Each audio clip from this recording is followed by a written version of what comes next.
അക്കരയ്ക്കു യാത്ര ചെയ്യും സീയോൻ സഞ്ചാരി, ഓളങ്ങൾ കണ്ടു നീ ഭയപ്പെടേണ്ട. അക്കരയ്ക്കു യാത്ര ചെയ്യും സീയോൻ സഞ്ചാരി, ഓളങ്ങൾ കണ്ടു നീ ഭയപ്പെടേണ്ട. കാറ്റിനെയും കടലിനെയും നിയന്ത്രിപ്പാൻ കഴിവുള്ള പടകിലുണ്ട്. കാറ്റിനെയും കടലിനെയും നിയന്ത്രിപ്പാൻ കഴിവുള്ള പടകിലുണ്ട്. അക്കരയ്ക്കു യാത്ര ചെയ്യും സീയോൻ സഞ്ചാരി, ഓളങ്ങൾ കണ്ടു നീ ഭയപ്പെടേണ്ട.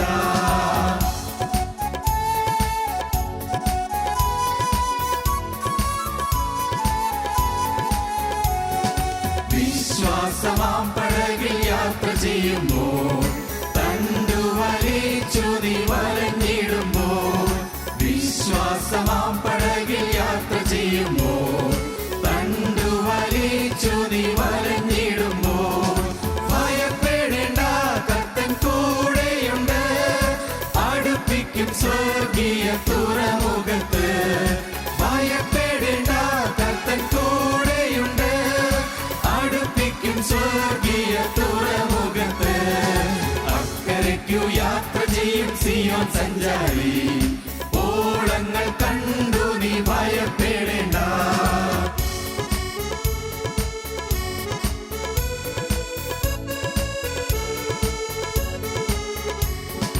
എന്റെ ദേശം ഇവിടെയല്ല, ഇവിടെ ഞാൻ പരദേശവാസിയാണല്ലോ. എന്റെ ദേശം ഇവിടെയല്ല, ഇവിടെ ഞാൻ പരദേശവാസിയാണല്ലോ. അക്കരയാണ് എന്റെ ശാശ്വത നാട്, അവിടെ എനിക്കൊരുക്കുന്ന ഭവനമുണ്ട്. അക്കരയാണ് എന്റെ ശാശ്വത നാട്, അവിടെ എനിക്കൊരുക്കുന്ന ഭവനമുണ്ട്. അക്കരയ്ക്കു യാത്ര ചെയ്യും സീയോൻ സഞ്ചാരി, ഓളങ്ങൾ കണ്ടു നീ ഭയപ്പെടേണ്ട.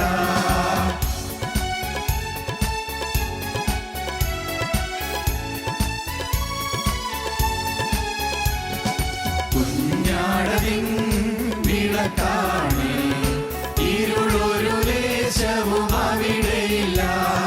കുഞ്ഞാടതിൻ വിളക്കാണേ, ഇരുളൊരു ദേശവും അവിടെയില്ല. തരുമെനിക്ക് കിരീടമൊന്ന്, ധരിപ്പിക്കും അവനെന്നെ ഉത്സവ വസ്ത്രം.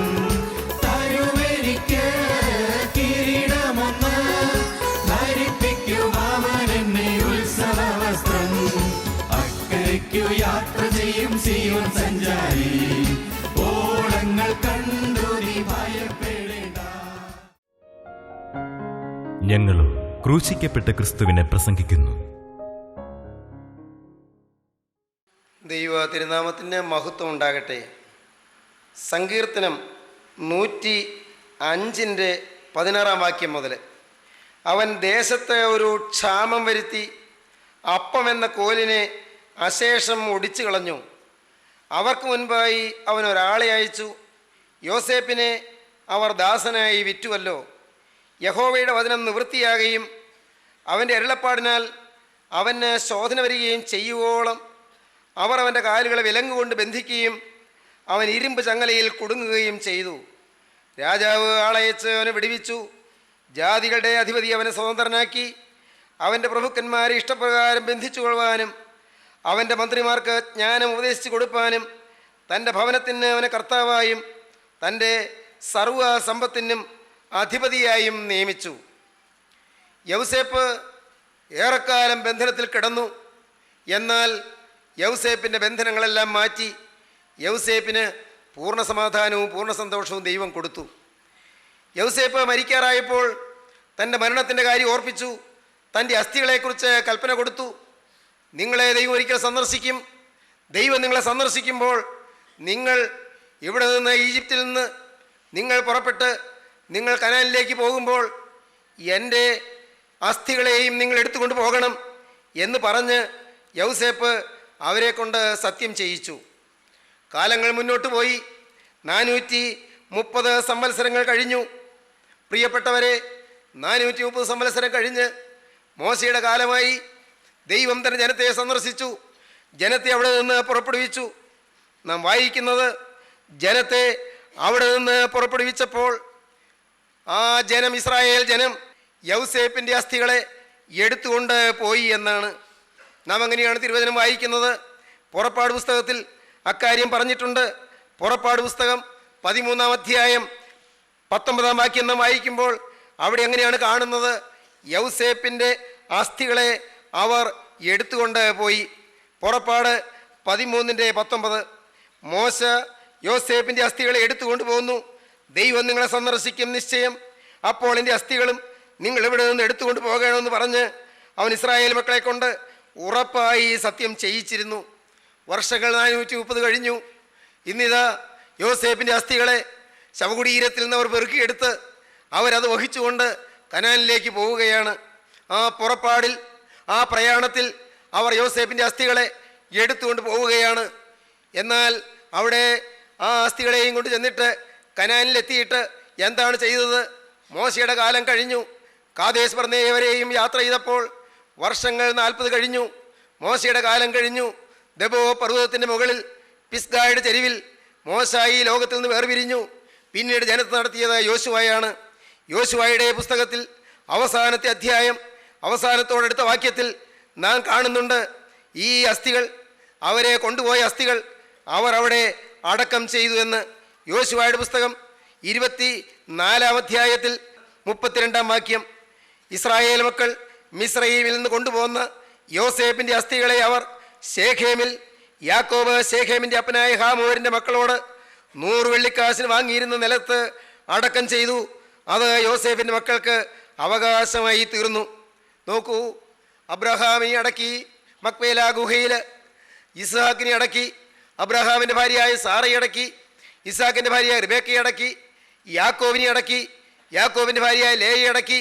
ഇതാ യോസേപ്പിൻ്റെ ആസ്തികളും ആ കനാൻ നാട്ടിൽ കൊണ്ടുവന്ന് അടക്കുകയാണ്. ദൈവജനമേ, ഒരാൾ മാത്രം വിട്ടുപോയി, ഒരാളെ കാണുന്നില്ല. ആരാണ് അവിടെ അടക്കം ചെയ്യാൻ കഴിയാതെ പോയത്? യോസേപ്പിൻ്റെ അമ്മയായ റാഹേലാണ്. റാഹേലിനെ അവിടം വരെയും കൊണ്ടുപോയി അടക്കിയില്ല. തക്കതായ കാരണങ്ങളുണ്ട്. റാഹേലിനെ അവിടം വരെയും കൊണ്ടുപോയില്ല. റാഹേലിനെ ബേത്ലഹേമിന് സമീപത്തുള്ള എഫ്രാത്തയ്ക്ക് അരികത്തുള്ള റോഡരികിൽ കുഴി കുഴിച്ച് അവിടെ റാഹേലിനെ അടക്കം ചെയ്തു. റാഹേലിനെ പിതാക്കന്മാരുടെ കല്ലറകളുള്ള ദേശത്തേക്ക് കൊണ്ടുപോയില്ല എന്നത്രേ തിരുവചനം പറയുന്നത്. അപ്പനെ അടക്കി, മോനെ അടക്കി, അമ്മയെ അവിടെ അടക്കിയില്ല. അതല്പം ഗൗരവമുള്ള കാര്യമാണ്. പ്രിയപ്പെട്ടവരെ, ആരെല്ലാം ദൈവസന്നിധിയിൽ ചെന്നെത്തിയാലും, പ്രിയപ്പെട്ടവരെ, മാതാപിതാക്കളെ രക്ഷിക്കപ്പെട്ടാലും, ഭാര്യ രക്ഷിക്കപ്പെട്ടാലും, മക്കൾ രക്ഷിക്കപ്പെട്ടാലും, പ്രിയപ്പെട്ടവരെ, വീട്ടിൽ ഒരാൾ യേശുക്രിസ്തുവിൻ്റെ രക്ഷ അനുഭവിച്ചില്ലെങ്കിൽ അവൻ കൈവിടപ്പെട്ടു പോകും എന്ന കാര്യം മറക്കരുത്. റാഹേൽ ഗ്രഹബിംബങ്ങളെ ഉപേക്ഷിച്ചില്ല. അവളുടെ പിതാക്കന്മാരുടെ ബിംബങ്ങളെ, പിതാക്കന്മാരുടെ വിഗ്രഹങ്ങളെ ഉപേക്ഷിച്ചില്ല. റാഹേൽ ഗ്രഹബിംബങ്ങളെ പിന്നെയും ആരാധിച്ചു കൊണ്ടിരുന്നു. റാഹേലിന് ചില തെറ്റുകൾ പറ്റി, തിരുത്താനുള്ള അവസരം ദൈവം കൊടുത്തതാണ്. വേണമെങ്കിൽ തിരുത്താമായിരുന്നു, പക്ഷേ റാഹേൽ തിരുത്തിയില്ല. ഫലമോ, റാഹേലിന് പിതാക്കന്മാരുടെ നിരയിൽ ചെന്ന് കിടപ്പാൻ കഴിഞ്ഞില്ല. ഗൗരവമേറിയ കാര്യമാണ് സഹോദരങ്ങളെ. നമ്മുടെ ജീവിതത്തിൽ നമ്മുടെ പൂർവ്വ പിതാക്കന്മാർ അവർ ഏതെല്ലാം നിലയിൽ ജീവിച്ചവരാണെങ്കിലും വിശുദ്ധന്മാരായ പിതാക്കന്മാരുടെ ഒപ്പം നമുക്ക് ചെല്ലാൻ കഴിയണമെങ്കിൽ നാം നമ്മെ തന്നെ വിശുദ്ധീകരിക്കണം. നാം നമ്മുടെ ജീവിതം ക്രിസ്തുവിന് കൊടുക്കണം. നമ്മുടെ ഹൃദയത്തിൽ ക്രിസ്തു വസിക്കണം. അവനവൻ രക്ഷപ്പെടണം. രക്ഷ സാമൂഹികമല്ല, രക്ഷ വൈയക്തികമാണ് എന്ന് പറയും. Salvation is personal. രക്ഷ എന്ന് പറയുന്നത് വ്യക്തിപരമാണ്. അതാണ് വൈയക്തികം എന്ന് ഞാൻ പറഞ്ഞത്. വ്യക്തിപരമാണ് രക്ഷ. ഞാനിതാ വാതിൽക്കൽ നിന്ന് മുട്ടുന്നു. ആരെങ്കിലും എൻ്റെ ശബ്ദം കേട്ട് വാതിൽ തുറന്നാൽ ഞാൻ അകത്ത് ചെന്ന് ഞാൻ അവനോടും അവൻ എന്നോടും കൂടി അത്താഴം കഴിക്കും. ആരെങ്കിലും എന്നാണ് പറയുന്നത്. ഇഫ് എനിബഡി എന്നാണ് പറയുന്നത്. ആരെങ്കിലും ഒരാൾ എൻ്റെ ശബ്ദം കേട്ട് വാതിൽ തുറന്നാൽ അവൻ്റെ അകത്ത് ഞാൻ ചെല്ലും, ഞങ്ങൾ ഒരുമിച്ച് അത്താഴം കഴിക്കുമെന്ന്. പ്രിയപ്പെട്ടവരെ, ഭാര്യ രക്ഷ അനുഭവിക്കുന്നു എന്നുള്ളത് കൊണ്ട് ഭർത്താവ് രക്ഷപ്പെടണമെന്നില്ല. ഭർത്താവ് രക്ഷ അനുഭവിക്കുന്നു എന്നുള്ളത് കൊണ്ട് ഭാര്യ സ്വർഗീയ സംഗീതത്തിൽ എത്തണമെന്നില്ല. മക്കൾ രക്ഷ അനുഭവിക്കുന്നു എന്നുള്ളത് കൊണ്ട് മകനോ മകളോ രക്ഷിക്കപ്പെട്ടു എന്നുള്ളത് കൊണ്ട് അപ്പനോ അമ്മയോ രക്ഷയിൽ പ്രവേശിക്കണമെന്നില്ല. രക്ഷ വ്യക്തിപരമാണ്. ആരെങ്കിലും എൻ്റെ ശബ്ദം കേട്ട് വാതിൽ തുറന്നാൽ ഞാൻ അകത്ത് ചെന്ന് ഞാൻ അവനോടും അവൻ എന്നോടും കൂടി അത്താഴം കഴിക്കും. വേണമെങ്കിൽ ഓർക്കാം, എൻ്റെ ഭർത്താവ് ഭക്തനാണ്, എൻ്റെ ഭർത്താവ് പാരിൽ പരദേശിയായ യാക്കോബാണ്, എൻ്റെ ഭർത്താവ് രക്ഷിക്കപ്പെട്ടവനാണ്, എൻ്റെ ഭർത്താവ് യഹോവയിൽ വിശ്വസിക്കുന്നവനാണ്, എൻ്റെ ഭർത്താവ് വിശ്വാസിയാണ്, എൻ്റെ മോൻ യൗസേപ്പ് ധന്യനാണ്, അവൻ വിശുദ്ധനാണ്, പ്രലോഭനങ്ങളെ ചെറുത്തു നിന്നവനാണ്, വിശുദ്ധി കൈമുതലാക്കിയവനാണ്, അവനും രക്ഷ അനുഭവിക്കുന്നവനാണ്.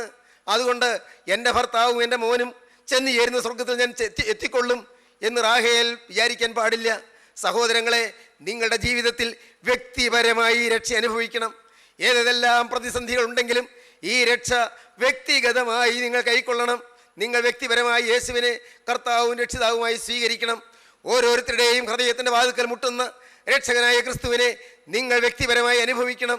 അത് മറ്റുള്ളവർ അനുഭവിക്കുന്നു എന്നുള്ളത് കൊണ്ട് അത് നിങ്ങൾ അനുഭവിക്കുന്നതിന് അത് സഹായകമായേക്കാം, അത് നിങ്ങൾക്ക് ഉപകാരപ്രദമായേക്കാം, അത് നിങ്ങൾക്ക് മുഖാന്തരമായേക്കാം. പക്ഷേ രക്ഷ സ്വീകരിക്കുന്നത് നിങ്ങളുടെ സ്വന്തം കാര്യമാണ്. പ്രിയപ്പെട്ടവരെ, ദൈവത്തിൻ്റെ വലിയ നാമം മഹത്വപ്പെടട്ടെ. ഈ സമയത്ത് ഞാൻ വീണ്ടും എളിമയോടെ നിങ്ങളോട് ചോദിക്കുകയാണ്, വ്യക്തിപരമായി രക്ഷ നിങ്ങൾ അനുഭവിക്കുന്നുവോ? ഇതാ പരിശുദ്ധാത്മാവ് നിങ്ങളുടെ മധ്യത്തിൽ പ്രവർത്തിച്ച്, നിങ്ങളുടെ ഹൃദയത്തിൽ പ്രവർത്തിച്ച് നിങ്ങൾക്ക് ഓർമ്മ തന്നതായ ദൈവിക പ്രമാണങ്ങളെ നിങ്ങൾ അനുസരിച്ച് രക്ഷയുടെ കവാടത്തിങ്കിൽ നിങ്ങൾ എത്തിയോ? രക്ഷയുടെ ദേശം നിങ്ങൾ സ്വായത്തമാക്കിയോ? നിങ്ങൾ കൈവശമാക്കിയോ? അവകാശ ദേശം നിങ്ങൾ സ്വന്തമാക്കിയോ? കർത്താവായ യേശു ക്രിസ്തുവിനെ നിങ്ങളുടെ സ്വന്തം രക്ഷിതാവായി നിങ്ങളുടെ ഹൃദയത്തിൽ പ്രതിഷ്ഠിക്കുവാൻ നിങ്ങൾക്ക് കഴിഞ്ഞുവോ? യേശുവിനോട് ചേർന്നുള്ള ആ ജീവിത ബന്ധത്തിനുള്ള ഭാഗധേയം പ്രിയപ്പെട്ടവരെ നിങ്ങൾക്ക് ലഭിച്ചുവോ? ഓർക്കുവീൻ, രക്ഷ വ്യക്തിപരമാണ്.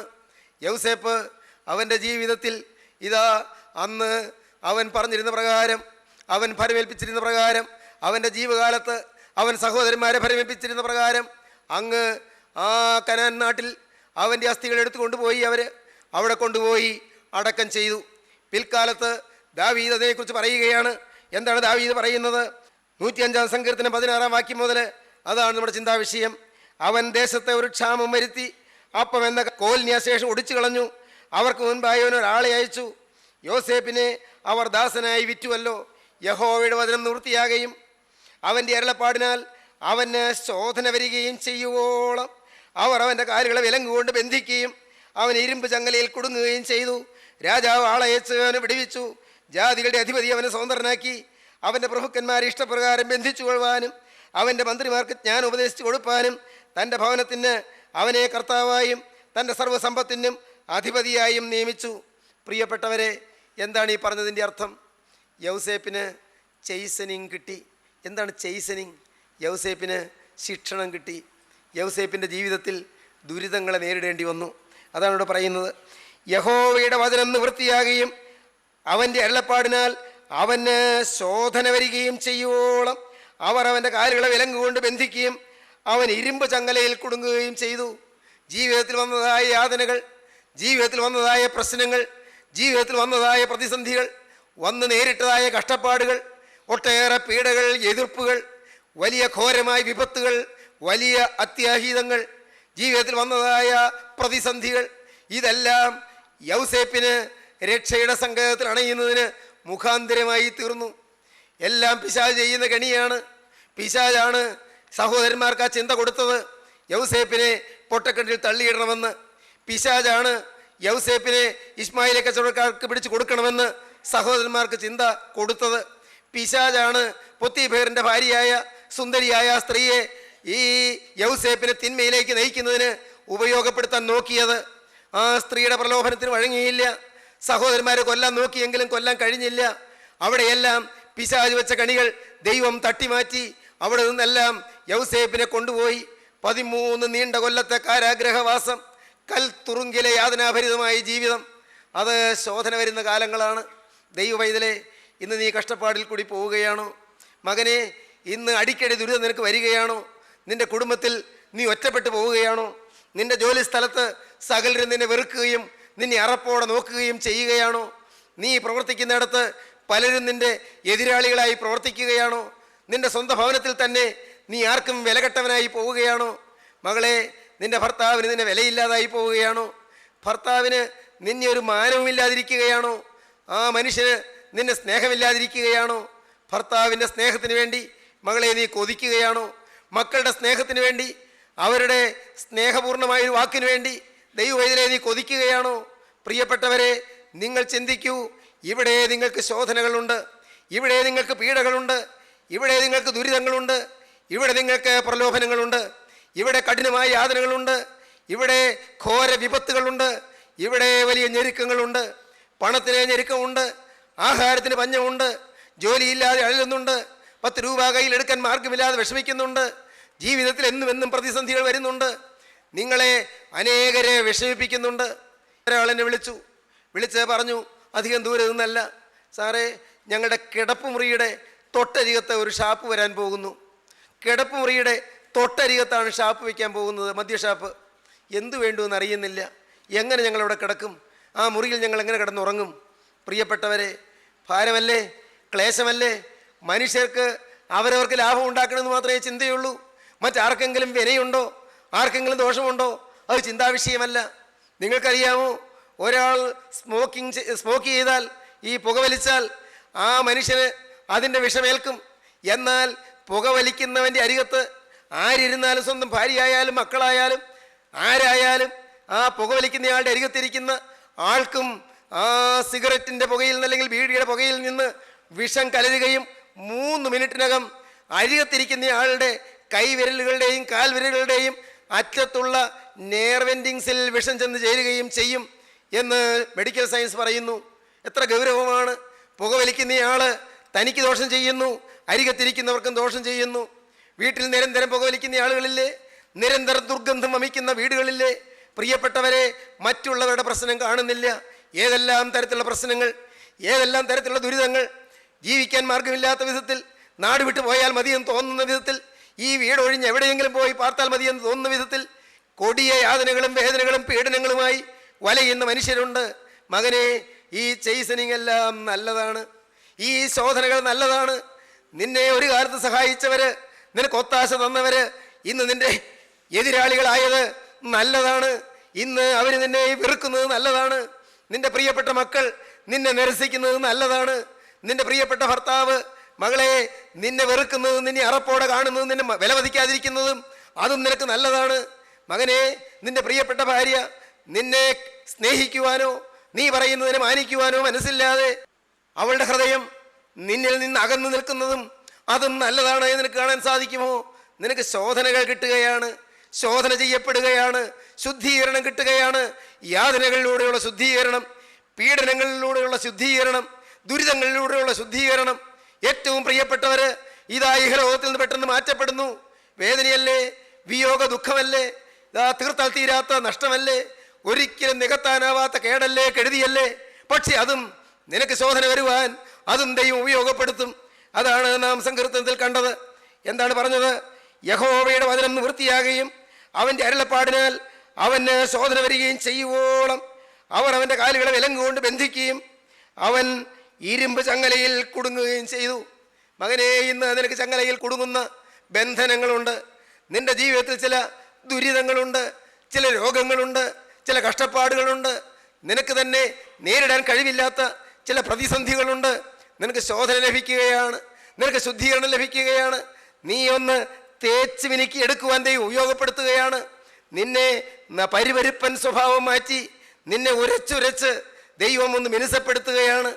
നിന്നെ ദൈവത്തിൻ്റെ ആലയം പണിക്ക് യോഗ്യനാക്കി തീർക്കുകയാണ്. സ്വർഗീയ മന്ദിരത്തിൻ്റെ പണിക്ക് ഒരു കല്ലായി നിന്നെ അവൻ രൂപപ്പെടുത്തിക്കൊണ്ടിരിക്കുകയാണ്. അവൻ്റെ സ്വർഗീയ ഗോപുരത്തിൻ്റെ പണിപ്പാടായി അവൻ നിന്നെ മാറ്റിക്കൊണ്ടിരിക്കുകയാണ്. ഇത് വൃഥാ ആശ്വസിപ്പിക്കുന്ന വാക്കുകളല്ല. ദൈവ പൈതലെ, കഷ്ടപ്പാടിൽ കൂടി പോയ ആരും പിൽക്കാലത്ത് പറയും, നന്നായി എനിക്ക് ആ കഷ്ടപ്പാടുകളെന്ന്. ദൈവത്തിൻ്റെ വലിയ നാമം മഹത്വപ്പെടട്ടെ. ദൈവത്തിന് സ്തോത്രം. സഹോദരങ്ങളെ, ദുരിതങ്ങളിൽ കൂടി പോയവർ, കഷ്ടപ്പാടുകളും യാതനകളും വേദനകളും ഞെരുക്കങ്ങളുമായി വലഞ്ഞവർ, ദൈവത്തിൻ്റെ വലിയ നാമം മഹത്വപ്പെടട്ടെ. ദൈവത്തിന് സ്തോത്രം. നിങ്ങൾക്ക് കേൾക്കണമോ? ഞാൻ വളരെ സന്തോഷത്തോടെ പറയട്ടെ, വളരെ സമാധാനത്തോടെ പറയട്ടെ. എൻ്റെ അപ്പൻ മരിച്ചതിന് ശേഷം അമ്മയുടെ താലിമാല പോലും വിൽക്കേണ്ടി വന്നു. താലിമാല പോലും വിൽക്കേണ്ടി വന്നു എന്ന് പറഞ്ഞാൽ, അപ്പൻ മരിക്കുന്നത് വരെ നല്ല സമ്പത്തായിരുന്നു, ബിസിനസ്സായിരുന്നു, കൃഷിയുണ്ടായിരുന്നു. പക്ഷെ അപ്പൻ മരിച്ചതോടെ അപ്പോഴാണ് അറിഞ്ഞത് എല്ലാം മറിവായിരുന്നു, കടമുണ്ടായിരുന്നുവെന്ന്. പാടത്തെ ഭൂമി, അന്ന് വില പാടത്തെ ഭൂമിക്കാണ്. പറമ്പിന് വിലയില്ല. പാടത്തെ ഭൂമി കുറെ അധികം വിറ്റു പ്രിയപ്പെട്ടവരെ കടം തീർക്കാൻ. എന്നിട്ടും തീരാത്തതുകൊണ്ട് അമ്മയുടെ താലിമാല വിൽക്കേണ്ടി വന്നു. ഞാൻ ഓർക്കുന്നുണ്ട്, ഞാൻ കൊച്ചുകുട്ടിയായിരുന്ന കാലത്ത് അമ്മ ഒരു ചരടിൽ താലി കോർത്താണ് അമ്മ ഇട്ടിരുന്നത്. ദൈവത്തിൻ്റെ വലിയ നാമം മഹത്വപ്പെടട്ടെ. ദൈവത്തിന് സ്തോത്രം. എനിക്ക് ജോലി കിട്ടിയപ്പോൾ ആദ്യം ചെയ്തത് പ്രിയപ്പെട്ടവരെ ഞാൻ ഓർക്കുന്നുണ്ട്, ആ ആദ്യ നാളുകളിൽ തന്നെ കുറച്ച് സ്വർണം വാങ്ങിച്ച് അമ്മയ്ക്കൊരു മാല ഉണ്ടാക്കുകയാണ് ചെയ്തത്. ഞാൻ പറയട്ടെ, ജീവിതത്തിൽ കഷ്ടപ്പാടുകൾ വന്നത്, അന്ന് ഞെരുക്കങ്ങൾ വന്നത്, അന്ന് അഗതിയെപ്പോലെ കഴിഞ്ഞത്, അന്ന് അനാഥനെ പോലെ കഴിഞ്ഞത് ഉപകാരമായി. എനിക്കെൻ്റെ ദൈവത്തെ വിളിക്കാൻ ഇടയായല്ലോ. എനിക്കൊരു ദൈവം ആവശ്യമാണെന്ന് മനസ്സിലായല്ലോ. ദൈവമില്ലാതെ എനിക്ക് മുന്നോട്ട് ഗതിയില്ലെന്ന് മനസ്സിലായല്ലോ. എനിക്ക് ദൈവമില്ലെങ്കിൽ എൻ്റെ ജീവിതം പൂജ്യമാണെന്ന് മനസ്സിലായല്ലോ. എനിക്ക് ദൈവം ആവശ്യമായിരുന്നു. പ്രിയപ്പെട്ടവരെ, ലോകത്താരുമല്ല എന്നെ താങ്ങിയത്, സ്വർഗത്തിലെ നിത്യനായ ദൈവം ഗോകുൽത്തായിലെ കുരിശിൽ 3 ആണികളിൽ തൂങ്ങിയ കർത്താവായ യേശുവാണ് എന്നെ താങ്ങിയത്, എന്നെ ഉയർത്തിയത്, എന്നെ നടത്തിയത്, എന്നെ പോറ്റിയത്, എന്നെ പുലർത്തിയത്, എന്നെ സംരക്ഷിച്ചത്, എന്നെ പാലിച്ചത്. ആ ദൈവത്തെ ഞാൻ മഹത്വപ്പെടുത്തട്ടെ. ആ ദൈവത്തെ ഞാൻ സ്തുതിക്കാതിരിക്കുന്നത് എങ്ങനെ? എന്നെ ഞാനാക്കിയ ദൈവത്തെ ഞാൻ എങ്ങനെ മഹത്വപ്പെടുത്താതിരിക്കും? പ്രിയപ്പെട്ടവരെ, ഒന്നുമില്ലായ്മയിൽ നിന്ന് ഉയർത്തിയെടുത്ത് ഇന്നത്തെ ഈ സമാധാനത്തിലേക്ക് ദൈവം എന്നെ കൊണ്ടുവന്നു. പ്രിയപ്പെട്ടവരെ, അനേകം സഹോദരീ സഹോദരന്മാരെ എനിക്ക് തന്നു. അനേകം ഭവനങ്ങൾ സ്വന്തം ഭവനം പോലെ കയറിയിറങ്ങാൻ പാകത്തിന് സ്വർഗത്തിലെ ദൈവം എനിക്ക് ഒരുക്കി തന്നു. അനേകരുടെ സ്നേഹം എനിക്ക് തന്നു. എന്തേ കാരണം? യേശു ക്രിസ്തുവിൻ്റെ ആ സ്നേഹം കണ്ടെത്തുന്നിടയായി. ഞാൻ വിനയപൂർവ്വം പറയട്ടെ, ഇന്ന് അപ്പനില്ലാതെ വലയുന്നവരാരെങ്കിലും ഉണ്ടോ? ഭർത്താവ് മരിച്ചു പോയതിൽ ഏങ്ങലടിക്കുന്നവരാരെങ്കിലും ഉണ്ടോ? പ്രിയപ്പെട്ട ഭാര്യ നേരത്തെ അക്കരയ്ക്ക് പോയതിൽ മാഴി കരയുന്നവരാരെങ്കിലും ഉണ്ടോ? ദൈവവേദിലേ പറയട്ടെ, നിനക്ക് ജീവനുള്ള ദൈവം തുണയായി വരും. യൗവനക്കാരാ, നീ അപ്പനില്ലാതെ ഈ കാലങ്ങൾ കഴിഞ്ഞല്ലോ. നിനക്കാരും തുണയില്ലാതെ നീ വലഞ്ഞല്ലോ. എന്നെ താങ്ങാൻ ആരുമില്ലല്ലോ എന്ന് നീ ഓർത്തല്ലോ. ദൈവമക്കൾ പോലും എൻ്റെ കാര്യം അറിയുന്നില്ലല്ലോ എന്ന് നീ ചിന്തിച്ചല്ലോ. നിന്റെ കാര്യം അറിയുന്ന ഒരാളുണ്ട്, അത് കർത്താവായ യേശു ക്രിസ്തുവാണ്. കൂട്ടായ്മയിലെ ദൈവമക്കൾ അറിഞ്ഞില്ല എന്ന് വരും, ദൈവമക്കൾ ആരും ഗ്രഹിച്ചില്ല എന്ന് വരും, ആരോടും തുറന്നു പറയാൻ പറ്റിയില്ല എന്ന് വരും. പക്ഷേ തുറന്നു പറയാൻ നിനക്കൊരാളുണ്ട്, അത് കർത്താവായ യേശു ക്രിസ്തുവാണ്. ഈ യേശുവിനെ ഈ സമയത്ത് നിങ്ങളൊന്ന് കാണുമോ? അവൻ നിങ്ങളുടെ അരികത്ത് വന്നിട്ടുണ്ട്. അവൻ നിങ്ങൾക്ക് ശോധനകൾ തരികയാണ്, നിങ്ങളെ ശുദ്ധീകരിച്ചെടുക്കുകയാണ്, തനി തങ്കമാക്കി മാറ്റുകയാണ്, തീയിലിട്ട് ഉരുക്കുകയാണ്, ഉരുക്കി കളങ്കമെല്ലാം മാറ്റുകയാണ്, നിങ്ങളെ ഉരുക്കി നിങ്ങളിലുള്ള കറകളെല്ലാം മാറ്റുകയാണ്.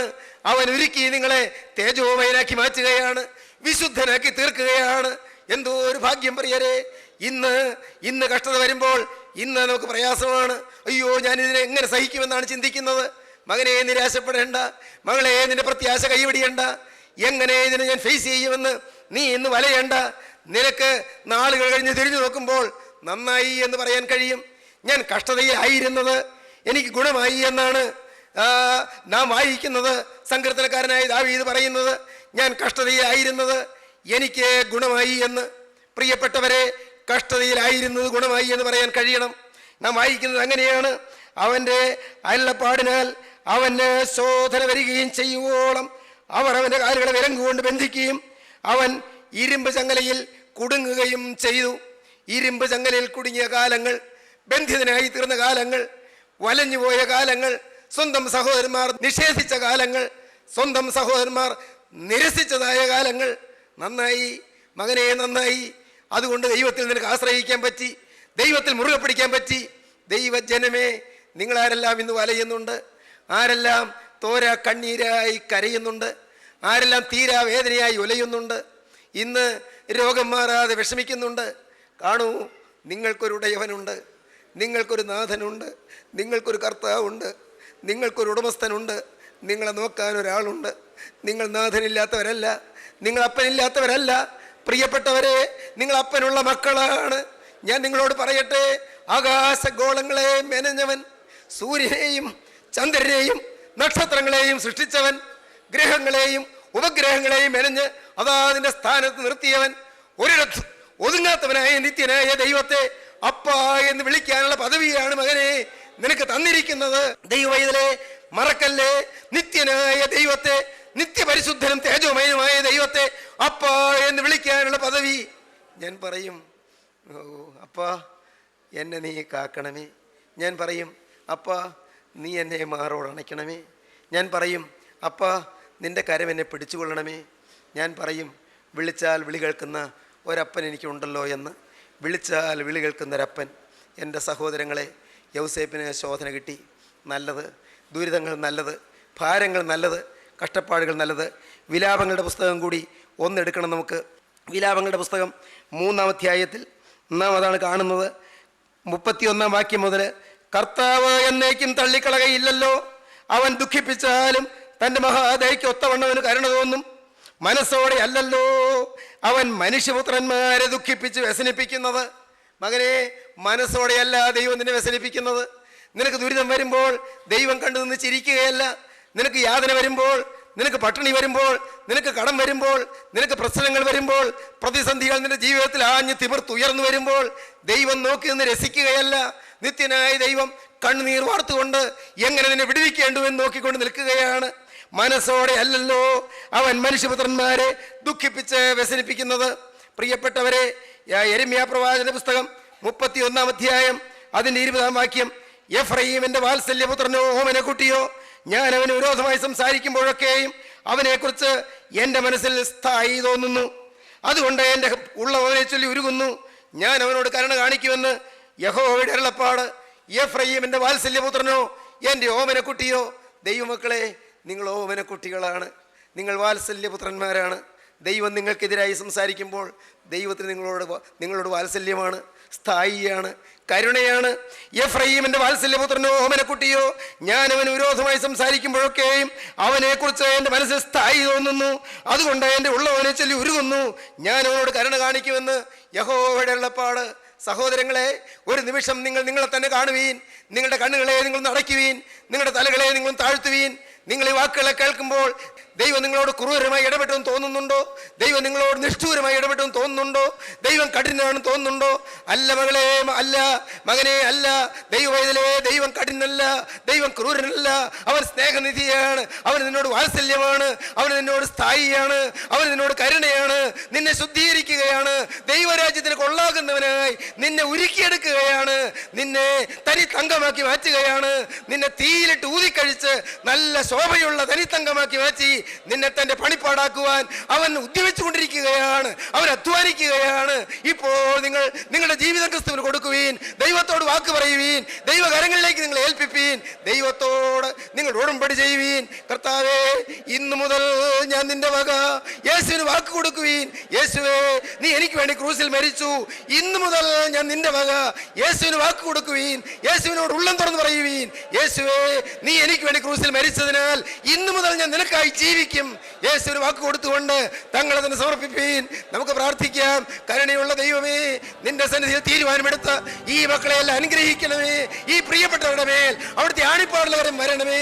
എല്ലാവരെയും വാഴ്ത്തണമേ, ദുഃഖങ്ങൾ അകറ്റണമേ, രോഗങ്ങൾ മാറ്റണമേ, പൈശാചിക ബന്ധനങ്ങൾ അഴിക്കണമേ, ഭൂതബാധകൾ നീക്കണമേ, കുടുംബശാന്തി നൽകണമേ, കുടുംബ സമാധാനം പ്രദാനം ചെയ്യണമേ, കടബാധ്യതകൾ നീക്കണമേ, ആവശ്യഭാരങ്ങൾ അവിടെ ഏറ്റെടുക്കണമേ. എല്ലാവരെയും വാഴ്ത്തണമേ, എല്ലാവരെയും അനുഗ്രഹിക്കണമേ, തിരുനാമം മഹത്വപ്പെടുത്തണമേ. രാജാധിരാജനായ യേശുക്രിസ്തുവിന്റെ അതിശ്രേഷ്ഠമായ നാമത്തിൽ താഴ്മയോടെ പ്രാർത്ഥിക്കുന്നു. അപ്പ കൃപയോടെ കേൾക്കുമാറാകണമേ. ആമീൻ.